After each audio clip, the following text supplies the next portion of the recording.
Hi everybody, this is Kurt from Kurtsworld, and today I'm going to draw my life.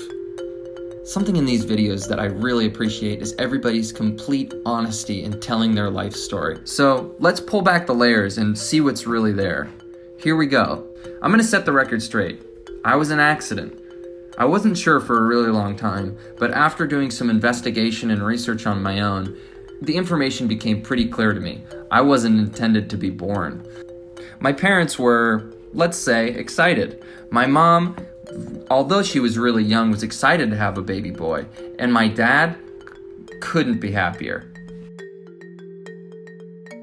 As a baby, my teeth developed so early, and I developed such bitey gums that my mom couldn't even breastfeed me after 2 weeks of being born. So my mom had to switch over to a classic sort of formula that she got at Price Club. We stocked up so much. And my taste developed even further. That's something you should know about me. My tastes are always developing. And where does this story take place? In the great state of California. Where in California? Los Angeles. That's where I was born. Although, shortly after, my parents had to move out to Azusa, because it's just a little bit more affordable and better for raising a family. After we got settled, something happened that I'd never forget. The day, September 11th, 2001. I think you know what happened on that day. I remember it like it was yesterday. I got up to go to kindergarten, and my mom was going to go to Sovereign Bank where she worked, but she said that we should stay home and watch the TV. And we watched the planes crash into the buildings millions of times, like everyone else in America. And it was really scary, but also it was fascinating. Seeing those planes run straight into the buildings, people jumping out of the windows, running around, the dust, the fire. And even though I didn't fully understand everything back then, I knew that no one could ever forget an event like that, real or fake. Man, what a crazy first week in Azusa. Then things kind of got back to normal. Growing up, I was a bit of a loner. But then once I started going to school, I made so many friends that would last a lifetime. But one of my most important friends was the friend I made in my after-school science club, Mr. Kotis. When people talk about influencers, a lot of people forget teachers have one of the biggest influences on your life. And sure, Mr. Kotis had that for me. I think that I have to thank Mr. Kotis for my deep love of technology and just staying ahead of the curve, always looking forward to what new products and technology is being developed in this world. We moved from one side of Azusa to the other, and all of a sudden, I had to make brand new friends. It was the beginning of what I like to call the rough years, roughly 2003 to 2005. And there's one particular experience that sticks out to me from this time, and that's the Clog the Toilet incident. For those of you who don't know, Clog the Toilet is a silly playground game. It involves a big tube slide and just as many kids as you can get. One of the kids sits at the bottom of the slide and clogs everyone in there so nobody can get out. And actually, this was the first day that I was hanging out in the park of my new neighborhood, that is.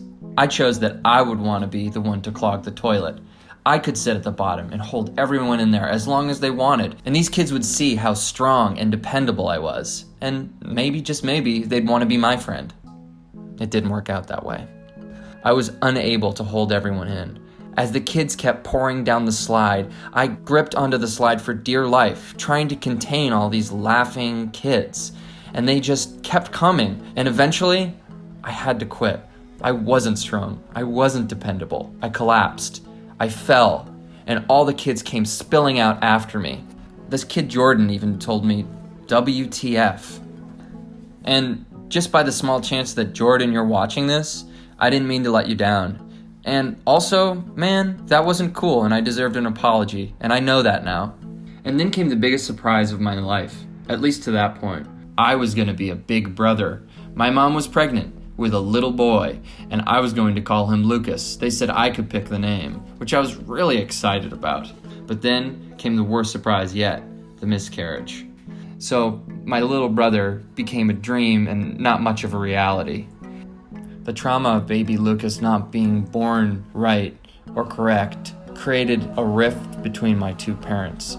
and they just couldn't get over it. They decided to get separated. It was a really confusing time for me because although they were separated, they still liked to see each other, and for 5 years they wouldn't get divorced, but Dad never seemed to sleep over the house ever. That's when I learned that every single thing happens for a reason. At this point, my dad moved to Venice Beach, and I would love to go visit him there. On weekends, I would go and hang out at the beach while he worked on music all day. It was amazing. After a few years of living on the beach, my dad ran into some hard times. There wasn't much work out there, so we moved into Hollywood, where I would visit him all the time. I would walk up to the Hollywood sign and look out so I could see the entire city. It's funny. That was where I took my first selfie. Then, my dad had to move from Hollywood to North Hollywood. North Hollywood is in the valley, just north of Hollywood. He was going to have more space to record the artists that he really loved. And actually, we were both really happy about it. It was at this time that I developed my love for animation, specifically SpongeBob.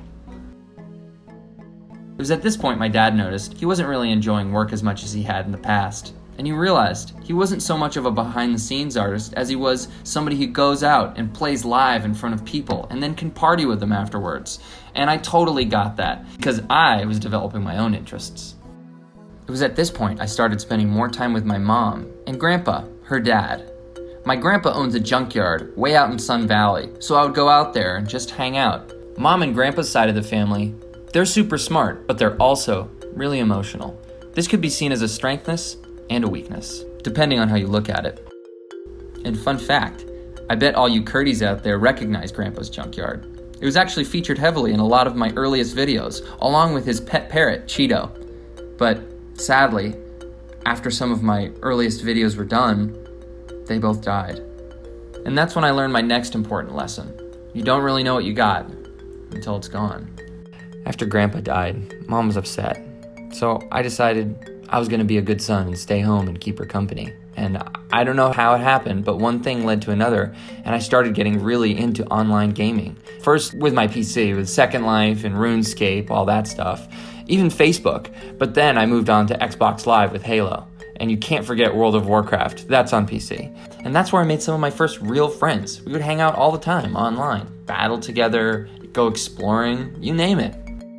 People always talk about soulmates, and then I ask them, have you ever been a gamer? Because you might not understand the loyalty that I feel between other gamers online. As I was kicking ass online, my mom, she was getting better too. She started hanging out with this woman, Cassandra. I guess you could say she was seeing her. She was helping her get into this spiritual stuff and crystal healing. Cassandra was always hanging around the house.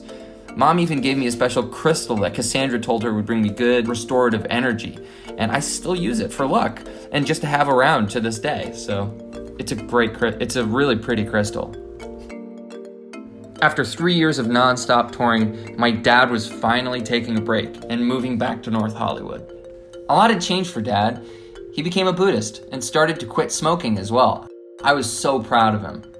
And the first place he took me was this kick-ass music video shoot. I couldn't believe it. The lights, the camera, the sound, the music, girls, rappers, cash. It was incredible. I finally got my glimpse into what professional content looks like and how it's made. You can't even imagine the impact that would have on a kid on the verge of being creative just at the age of 12. At that moment, I knew I would never forget that moment, and I never have. In 2009, I officially started Kurtsworld, and I registered the account on every platform, kicking off the empire you know today. It's pretty cool, huh? Inspired by everything I saw in the video shoot, I decided to make my own first official video. For my first video, I really wanted to come in with a bang. I decided the best way for me to do that was to film myself doing a big stunt. I spread word around the school, come to the dumpsters behind the school after school. Then, I climbed to the top of the school and jumped, landing in the school's dumpster. Unfortunately, I didn't do my homework. The dumpster had been emptied earlier that day, and I fell, crashing my back on the bottom of the steel dumpster. I don't even remember the jump. I only remember waking up in the hospital 4 days later. And for the next 4 months, I was bedridden. These were the loneliest 4 months of my entire life. I was completely depressed. To add insult to injury, the camera wasn't rolling. I didn't get my big stunt. But there is a bright side. All the kids that had attended the jump after school filmed the video and put the video online. And although I wasn't getting any of the views, technically, I still went viral in Azusa. I was a hit, and it was the perfect jumping off point for my next series of videos. I wanted my videos to be something that people could watch anytime, anywhere, any place, any state of mind, no matter where you are, and you could learn something, you could grow, you could discover something new that you might not know. So, in many ways, I'm actually happy for the dumpster incident, because without it, I would have never discovered this new direction that Kurt's World has gone. Everything from tips, tricks, life hacks, reviews, and all the little things in between, the things that make life really cool and so much fun. To be honest, guys, that's when I also realized something super important. I realized that trying to make the kids in your hometown be your only audience, that's super limiting. You can't do this for anyone else but yourself. There's a whole freaking world out there outside of Azusa that's ready to gobble up Kurt's World, or even your original content if you put it out there. And there are so many tricks and tips to get you guys speaking to a larger audience. I posted in forums. I went on Reddit, subreddit, Twitter, Instagram, Tumblr, YouTube. Be innovative. I DM'd people. You have to follow different accounts and really follow up with people. If you're attentive and active, people are going to notice. And guys, don't sleep on that funny content. That's something people really connect with. As you can see through my story, life isn't easy. So lighten up, tell a joke, make a meme, and get yourself out there. And plus, every time you laugh, technically, you're losing calories.